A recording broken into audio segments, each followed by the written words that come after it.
Welcome everyone to episode 190 of Just Joshing. This is a special Chinatown special as I'm interviewing today Jim Jackson. He is my final guest before Aurora Week begins. Me and Jim met at a really cool Chinese restaurant and we just kind of got into the mood for his next book, Kiss of the Cockroach Queen, which is coming out really soon. He's doing a launch September 27th, which is really freaking cool. So, yeah, I'm not going to really dwell on this too long because I got a lot to talk about when this is over. But yeah, it was great. Jim is always fun to have on the show, and I think the conversation will merit it. So let's just get right into it. Rebel first, but that's life in general. So, anything incriminating since last time we talked? Yeah, so we won't talk about that. Okay. Jim Jackson pleads the fifth, which is impossible in Canada, but that's okay. I'm just going to keep my mouth shut and we'll all be good. Yes, that's a good. How's life treating you, man? Good. How about you? Crazy. Yeah. Ever since the nomination, it's not stopped. Like right. This week, I have 6 interviews. Oh, nice. Yeah, so you. Yeah. Julie Heiner, Jonas okay. Saul. Who else do I got here? Randy McCharles, Brent Nichols. And it's just, it's been, and I've chased some of those down. Mm-hmm. Some of them have come to me. Absolutely. Well, the word's starting to get out. You do a good show, man. Yeah. It's been, so there's that. And I came out of When Words Collide kind of with this little thing. I obviously noticing people have been coming to me about the podcast and stuff a lot more.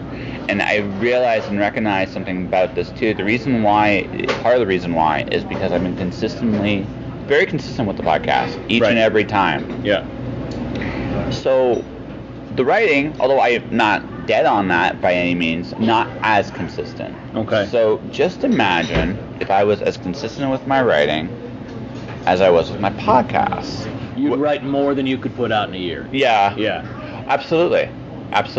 And so I'm thinking, but I also could do a lot more different things as well. So I'm like, and the other thing too, I kind of came out of When Words Collide was, so there are people I know that do different projects like I do. Some are more focused, some are far less focused. Mm-hmm. I want to be more focused, not broad. I can do a lot of different things, but I just kind of came to that conclusion. It's like, let's really just go all in on what I really want to do and see what happens. And also, I kind of have a bit of momentum going right now with everything I'm doing. Right. So let's bounce the ball up and down the court and see if I can hit that basket or whatever, right? In the end, you only hit what you aim at, so you better aim high. Yeah, exactly. That's totally kind of how, and that's kind of what I got out of When Words Collide, mm-hmm. right? So, and I've been just going.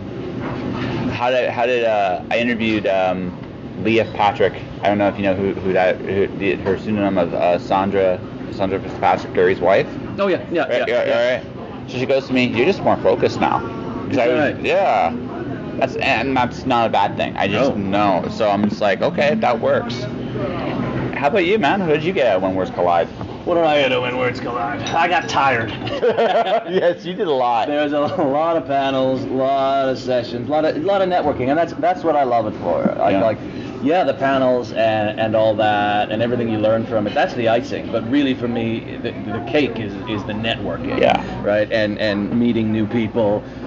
Just being exposed to different kinds of people. Love that. Yeah. Well, I got to meet Fonda Lee. She was awesome. Fonda Lee is great. She's really cool. She said she'd do the show at some point. Oh, so, good. Yeah, good. She said she'd do it. No, Winston Pye was a lot of fun to meet. Yeah, me and him had talked design for like an hour. Oh yeah. I do not know how I missed meeting Adrienne Kerr. We were in the same room. Oh, really? We did not say hi. I didn't meet her either, actually.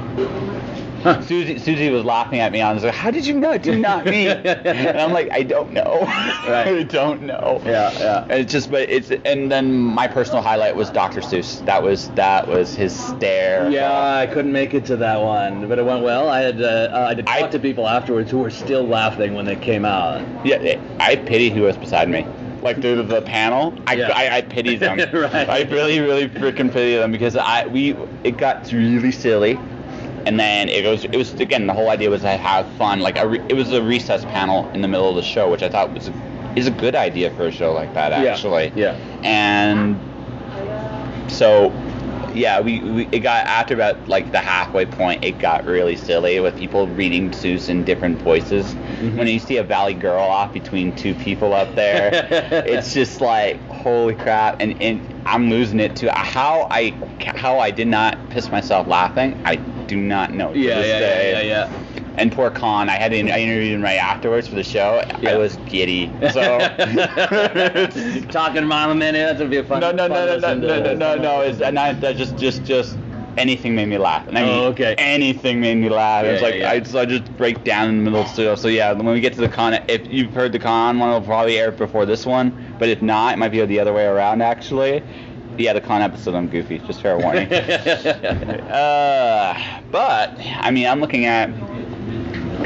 I really dug Stones in My Pastway. I really dug it. Yeah. So there's a little fun story about this too. So every time I'd go to a book launch, I would see Jim's book, and I'd be like, I should buy this book because I want to buy this book. I knew I'd enjoy it, but I'd be at somebody else's book launch. Right. Doesn't look great if you're buying someone else's book and not the person who's launching. Yeah. And the thing is, so it's like and so finally I created it. It's like, okay, I'm getting this book. I finally got the book. I read it. To prepare for this interview, I started reading this, and he gave me very kind enough to give me a bit of an advanced reading of Kiss of the Cockroach Queen. And yeah, you do nuance better than anybody I think I read. Well, thank you. Yeah. Thank you. It's something I try and put work into, you know? Yeah. So, yeah, why? If you don't mind my asking, like, why is such a focus on nuance? That's where, that's a great question. I haven't thought about that. That's where I get my enjoyment as a reader, right? So I like to put that in for other people who have, like, I always want to write the kind of books that I would like to read. Yeah. So that kind of nuance is, I would much rather show something with the raise of an eyebrow or pushing a hat back on the head than telling how that character is feeling at the time. Yeah, no, you do a very good job of that. Like, you show, pretty much better than any. Like, I realize this is a weakness of. Ming, please. Mimi? Yeah, it's done. Beautiful, thank you. Yes. So, yeah, you do a better job at that than I think just about anybody I read. And I recognized this when I was editing my first novel, right? I showed and telled. So so you're cutting the tell for the show is actually a lot better. And even with what I'm currently working on, even though I'm not in edit mode, I'm being very conscious to let the actions dictate the story more than anything else. And that's great. That's what you want to do. You can do it in editing, but it's so much more work. If you can start right away. It's a balancing act because you don't want to lose your flow. Mm-hmm. Right, so you don't want to go over the top with Highlands rules. If you go into rewrite mode, you stop. Yeah. And when you're first writing. Yeah. So but I'm like, there's almost like this note in my head. It's like, come back to this, come back to that. So I guess I'm getting better. So I don't even put them in my head. I do little balloon comments while I'm typing. Make this better. Yes. Or this needs to come in at some point earlier. So, let's see, since we last talked, the other thing I noticed about you is, like, we were just talking off the air, you love, like, the old school, pulpy, you're one of those guys that finds those niche genres in your stuff. Yeah, I was wearing a raincoat and a fedora when I was like 17. So, yeah, I'm born in the wrong time, but... But then I couldn't do podcasts like this or self-publish this way, so it works out. Yeah. So, okay. So I'm gonna ask this: what is your favorite? Like I'm a big John Carpenter guy. Okay. I love Carpenter. I love like Big Trouble in Little China, that kind of stuff. And I know that probably rings, but something tells me you have a different favorite. Oh, I'm not sure I've ever ranked. Yeah. The last one I saw that I rewatched to get in the mood of writing Kiss of the Cockroach Queen, set in Hong Kong, that kind of pulpy, magical Chinese mythology thing. So that I would say no. I bet it is. If I watched another one more recently, I might say that. But no, I would go with Big Trouble. That is such a fantastic little movie. Yeah. You ever do movies? Just something tells me like you'd enjoy that. I would, yeah. And in fact, I got back into writing years ago, with the intention of writing for TV. Yeah. Thanks. But I mean, you can't just break into that, and now I like the print form a lot better. Well, there's nothing wrong, by the way, if you ever decide to end up doing picture HBO's 12 episode series about Hong Kong, kung fu and kick-ass, because we need more of that. If HBO or Netflix or Amazon would like to turn it into TV, or a movie, I'd happily write for it. You'd be like, yes. Absolutely. Yeah, no, it just there's a feeling when I read your stuff that I don't see a movie per se, but I could see a television mini. Sure, and definitely with these King Wong adventures, that's kind of what I have in my head. Yeah. That each separate episodes, but with an overarching story behind it, right? So.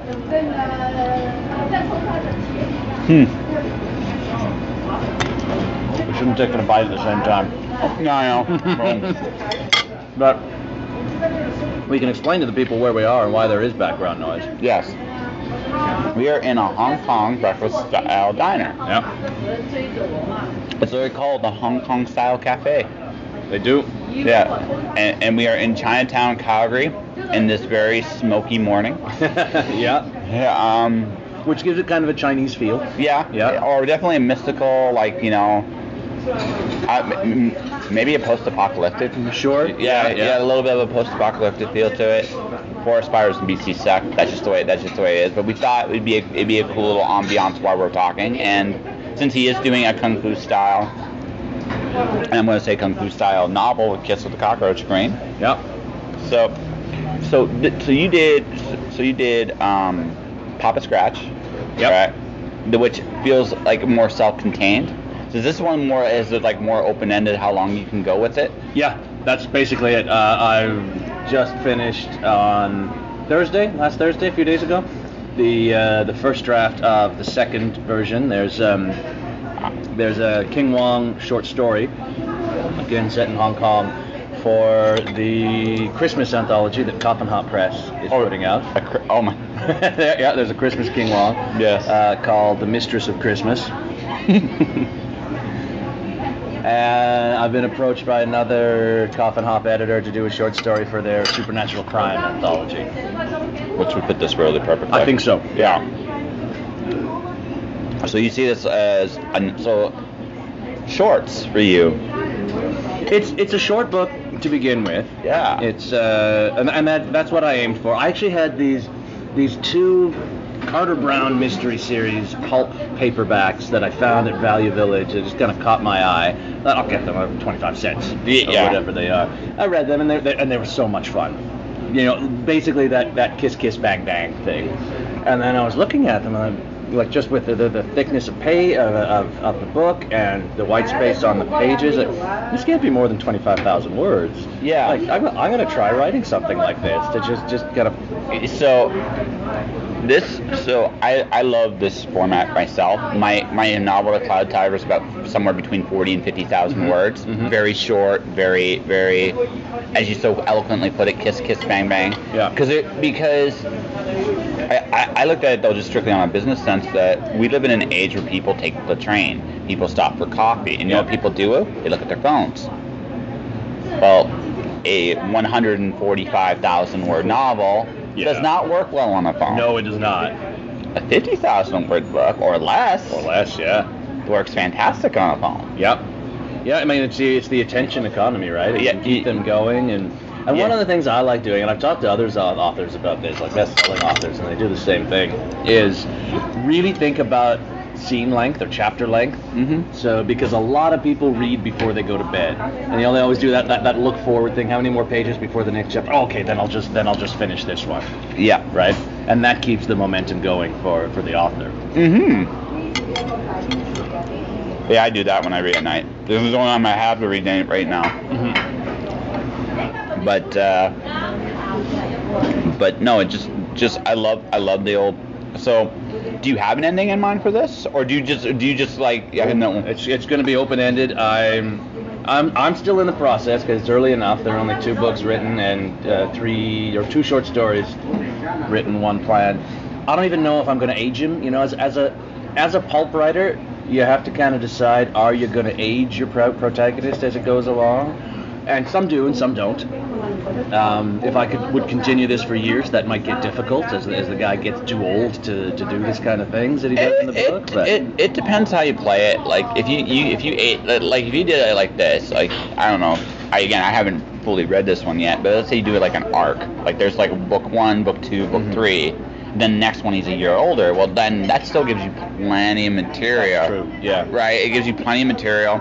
Because I do like the idea, like personally, I've always been a fan of aging protagonists like this a little bit. Not right away, but over time. Sure. Because, well, I like if you want to know another old school classic pulp style, like look at Holmes. Holmes younger versus Holmes older. Yeah. Right? When he's younger, I mean, you see him fighting guys, he's bending steel with his bare hands, super strong. When he's older, when he comes back from his incident with Moriarty, he's a lot more frailer. He has to use his head more, watching his system a lot more, and I also just like also too. It's just like even how you do like a fight scene. Like young guys when they fight, they're all in, vicious, out there. Old guys look at it kind of like, okay, listen, I don't have time for this shit, and that's how I don't have time. How can I take you down as quickly as possible?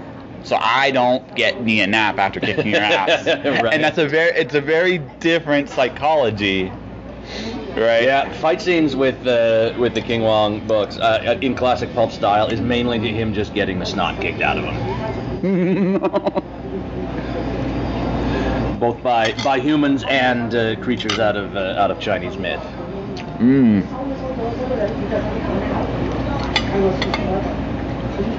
So then it goes to the other thing. You do mythical, like you had a very voodoo style stance with Papa Scratch. That's right. And this is more of a classic Chinese, maybe touch of Japanese Shintoism to it. So, do you have like a favorite mythology? A favorite mythology? Yes. That's a hard one. I studied a lot of myth when I was in university, and up till then I really had only known the Greek that you learn in school, and then whatever Norse I picked up from Marvel Comics, right? Yes. Which is substantial, but you can never really be sure how accurate a lot of it is. Anything beyond a certain point, then nope. Yeah. Yeah. I had a big Norse phase, about 10, 15 years ago, where I read both the poetic and the prose Eddas. Favorite mythology now? You know what? And this is just because I'm still working in this genre. I really like Chinese mythology now because it's so alien to the Greco-Roman tradition, right? It's so different. Yes. Yeah. I remember I was in China, I had a Chinese girlfriend one time, and she was talking about the zhangshi, the kind of hopping corpse. It's got kind of a cross between a zombie and a vampire. Mm-hmm. And it's just a thing. It sticks its arms out and it hops after you. It hops. How is that scary? That's ridiculous. When you think about it, actually, you have this undead creature, stiff from rigor mortis, hopping after you. Okay, that is pretty scary. Yeah. Yeah. This is not the elegant vampire of Western folklore or the shambling zombie. This is directed, but moves in this inhuman way.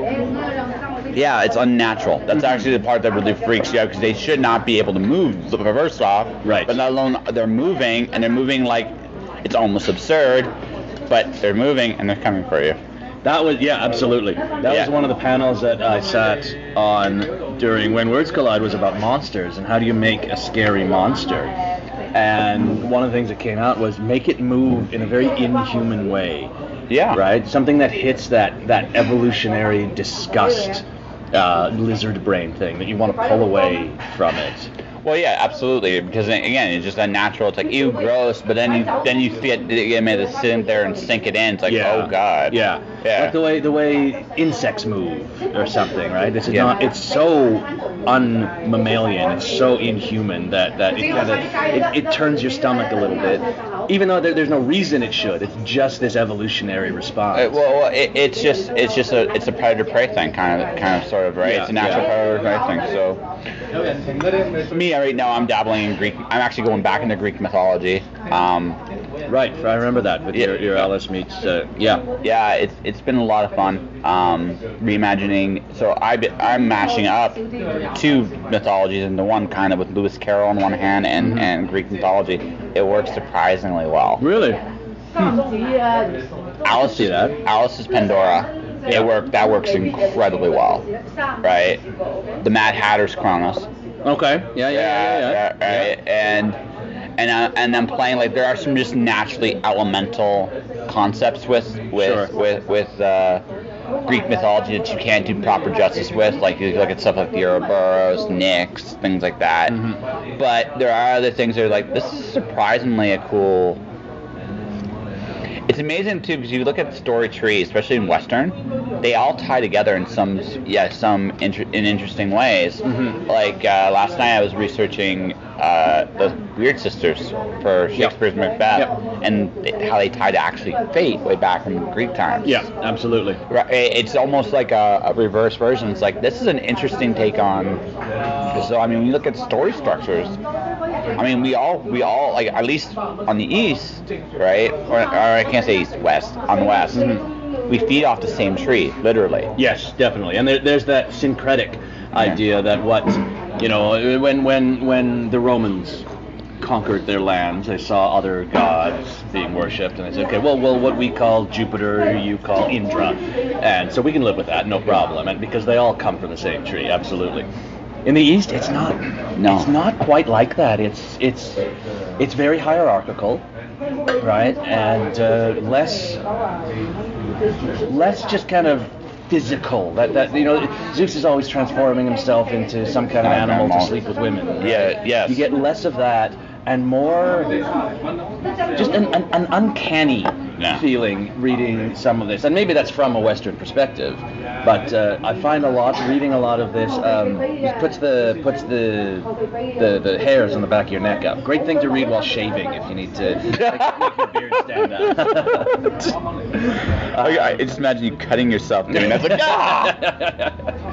There's a book from the 18th century, called Strange Tales from a Chinese Studio, in some of the translations of the titles, and it's just these very short descriptions, journalistic descriptions of weird happenings, and always, a man from Shandong was in his bed when a juncture came to suck his life force out, and it's just written so matter-of-factly that with these really odd things happening. And that was a lot of the inspiration for Kiss of the Cockroach Queen and all the King Long stories. Well, it's interesting because today we kind of go, like, we look at these what we call mythologies, and we go, there's no way this could happen. Back then, it was just a very matter of fact. Mm-hmm. Like, this does exist. This is real. This is a possibility, if not right. What do you do if you see this? I mean, don't get me wrong. We still have. I mean, there are people I know with lucky underwear. So we definitely do have but ours is far more. Again, I can't speak for people that actually live in China, but it feels like there's still more of an open possibility that there is more out there than what we see, feel. Well, but we believe that too. Yeah. We believe that there are microbes that will harm us if we don't perform certain actions, like washing hands. Yeah. Or that. That's not different. No. The way of knowledge into it came in a different direction. Yes. But still, you can't see a germ. Yeah. Right. You are absolutely convinced that it will harm you if you don't, wash your hands after shaking hands with somebody with a cold. Yes. And it's the same idea. You're doing these magical actions to prevent harm to yourself. Never thought of it like that, actually. Yeah, it's a different kind of myth, but the actions are identical, right? We do these things for reasons that we can't see. So let's before we go back to your book here. With the way our mythology seems to be tied a lot more with technology and things like that. I've theorized that we've actually come, like, just the way our technology is working is we've come into a world where all our ideas are a lot more possible to manifest in one way or the other, right? So do you think, up the way, like, we're going to try to actually recreate some of these mythologies, like in science experiments, like for genetic modification, things like that? Oh. I think there's an ethical dimension there. No, absolutely, but that may prevent it. I hope so. I hope so. Right. But we don't need more Dr. Mengele going on. Yeah, no, we don't. But I mean, it's just one of those. But again, we're the thing is, like the tools we have today. If you compared to what 10 years ago goes, right? I have a lot more. I can publish my own books. And as that might seem like a very commonplace thing today, but if we were to sit there 10 years ago, that was a lot harder to do. Mm-hmm. 20 years ago, that was nearly impossible. I mean, remember the old Kinko's copies days, right? But if you look at just the evolution of things, people have better tools. I mean, the fact that I'm talking to you on essentially a tricorder. Sure. Well, way more advanced than any tricorder. Yeah, exactly, right? The only thing this thing doesn't do that the tricorder could do is heal you. It's the only thing this thing can't do yet. Right, not yet. Yeah. Come on, Apple. Yeah, that's right, we're working on it. But that's my point. Like, we're going to have more tools in 10 years that more people can access and play with on themselves. Yeah. Well, if you look at mythology, really what it is the line between real and mythical, everyday and mythical, is death. Yeah. Right. That's the, if you boil it down to its essence, it's between the living and either the dead or the immortal, the ones who can't die. So maybe, because that would be the next step to create new myths or bring the old myths, is to create life. Yeah. And artificial intelligence may be pretty close. That's my point. That's where we're at. So I'm just thinking about that, right? And where would machines go to build and design their personalities? Well, our myths, right? Because that would be a starting point. Now they would evolve into something else eventually, but it would start there. Right. I'm like, yeah. Machine can be immortal. Yeah, exactly. If it has enough intelligence to preserve itself. Sure. Yeah. Yeah. What else is life but that? The thinking and self-preservation. Yeah, and reproduction. And you get right down to it. So I think I got your wheels turning for like a science fiction mythological plan. It's like, yeah, absolutely, that's a fun idea. Yeah. Well, I'm playing with this a little bit myself, just because it's just like, why not, right? Yeah. So, but so this will be out September 27th. Yep. Book 2 will be out next year. May. I'm actually before May. March. I took your suggestion, have it out, launch it at Creative Inc. in Burnaby. Yeah. Nice.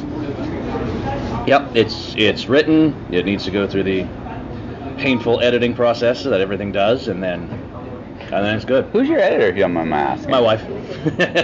So there's some tense moments there, but also it means that she doesn't have to kind of step around any sensitive issues. You just don't do that. Don't put that comma there. Fine, I won't do it then. Some days you might go. You're probably like, I need a walk. I need to take a walk. I'll be good. Yeah, and she's good, and she knows fully well that she gives suggestions, and then I could choose whether I'm going to take them or not. Yeah. I imagine this, like I find with my editors, I usually take about 80 to 90% of the suggestions, and there's that 10% where it just feels like it still works this way. Yeah. Right. I see your point, but it still works this way, and I like it more for style reasons. Yeah. Yeah. So launches September 27th in Calgary at Owl's Nest Books. Anyone in Calgary can come on and swing down. There will be. I'm going to get an actor. I'm trying to get an actor to do some scenes. What kind, like male, female? What are you doing? One of each. Ooh. Yeah. Yeah. Do some of maybe one of the racier scenes in the book. There'll be prizes. They may be cockroach related, but they may not. Okay, so I gotta ask this: why cockroach? Oh, that's actually a really good question, and that's a fun story. So, the book came when I was editing Stones in My Pathway that we talked about in this bar downtown. I do a lot of editing in bars. It eases the pain a little bit. The first two chapters of that, when I originally wrote them, were just atrocious. So I was working on those for first three chapters, and I saw, and it was one of these bars where all the servers wear kilts, right? Little short kilts. I mean, so they all look the same. They all have the same ponytail, and then there's one that's kind of giving them direction, who looks identical to them, but is like twice as tall. So she's like their leader. It's like this insect efficiency. So I had this idea for a short story called, I think it was originally called Brood of the Spider Queen. And I looked up Spider Queen, and it's already been done. Yes. Okay, fine. I'll shelve it. And then I was at this play about a year ago, last September, I think, at Vertigo Theatre in Calgary, Vertigo Mystery Theatre. They do great work. Support them. Go check them out. Shout out to Vertigo Theatre and Craig Hall, their artistic director. And it was called Nine Dragons, set in 1920s Hong Kong in Kowloon. And I'm like, yes, that's what that story needed, was an interesting setting. So I set it in modern Hong Kong, changed the name, and changed the spiders to cockroaches, which are creepier anyway. And so it worked out really well. I'm glad Spider Queen was already a thing, because now cockroaches are way creepier. I used to get them all the time when I lived in China, and they're just, it's one of those things, the way they move, they're nasty, the sounds, the smell, and they just don't die. Yeah. That's the worst part. Trying to kill them is like literally, die.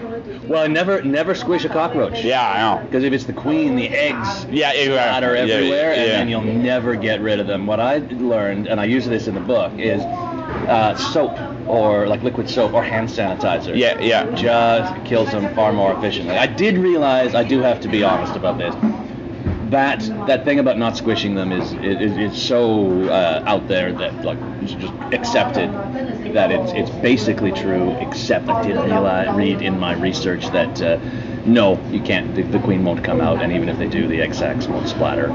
Still use it in the book, but yeah, if I'm being honest with everybody, it's okay to step on a cockroach, the eggs won't splatter. Yeah, and you might not kill it anyway, which is the part that really, which is the part that really, that's why they're annoying. It's like, oh, when you see them, you're like, this is gonna suck. And if you see one, there's more. There's 1,000 more. Yes. Yeah. I know. That's the worst part.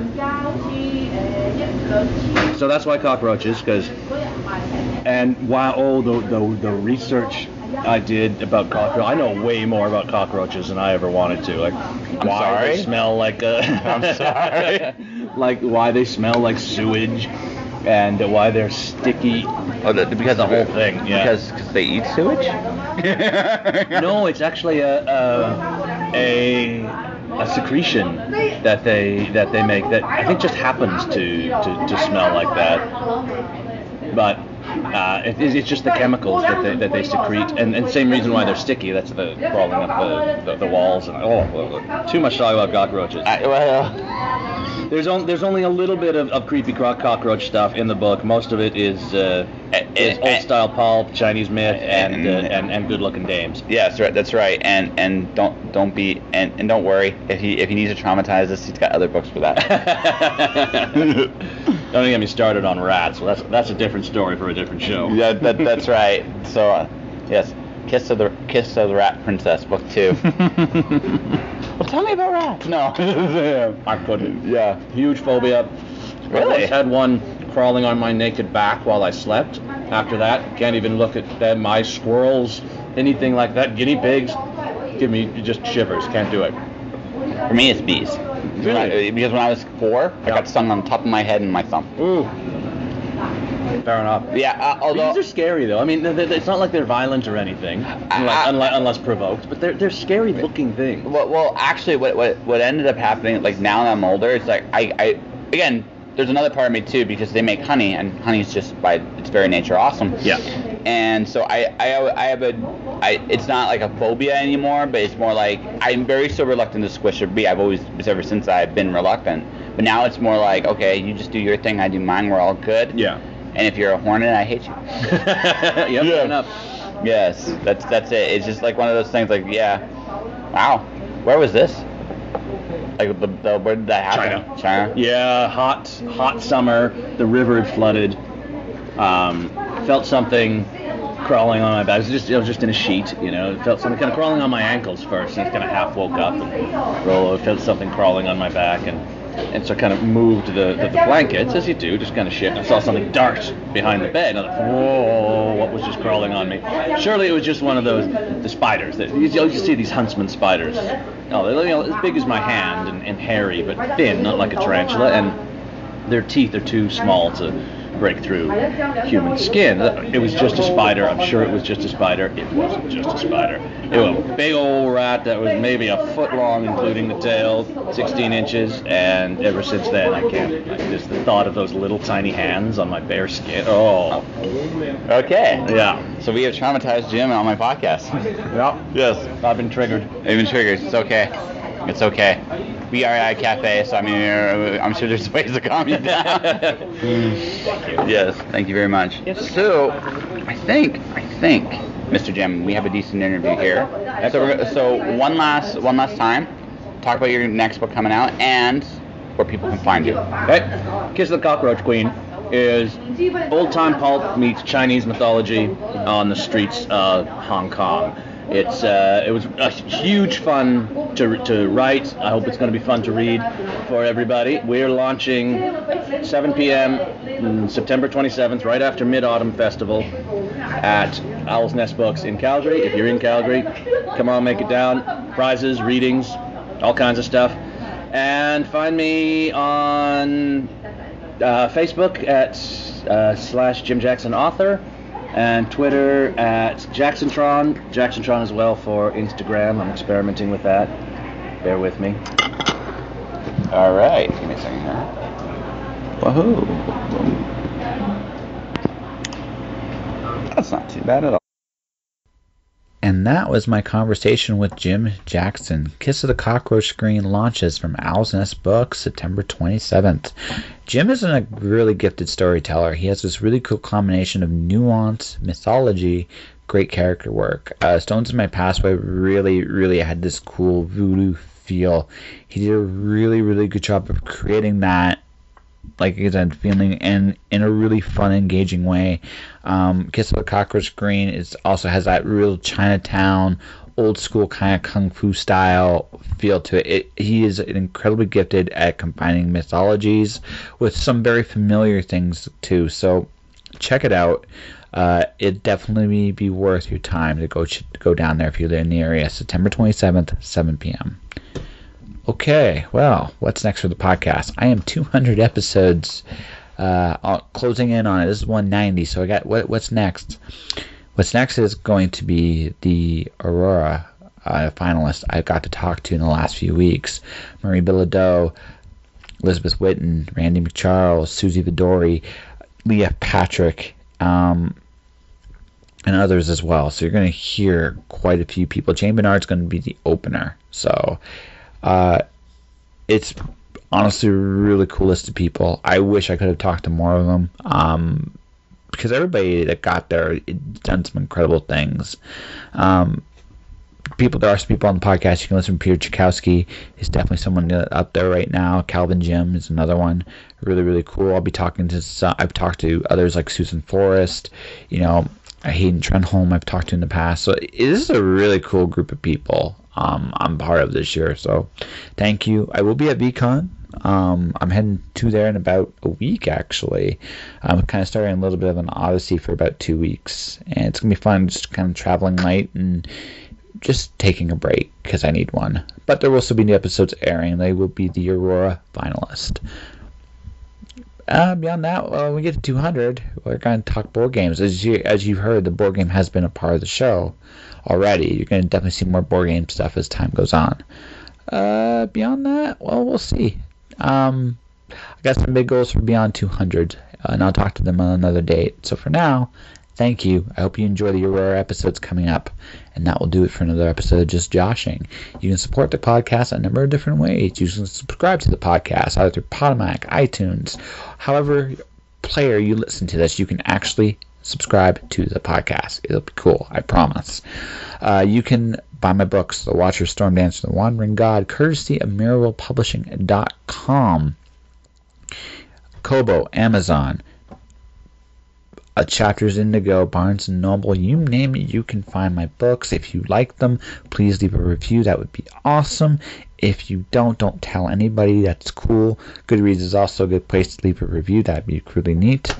Beyond all that, my YouTube channel is Joshua Cantalaresco. You can definitely listen to the past archived episodes there.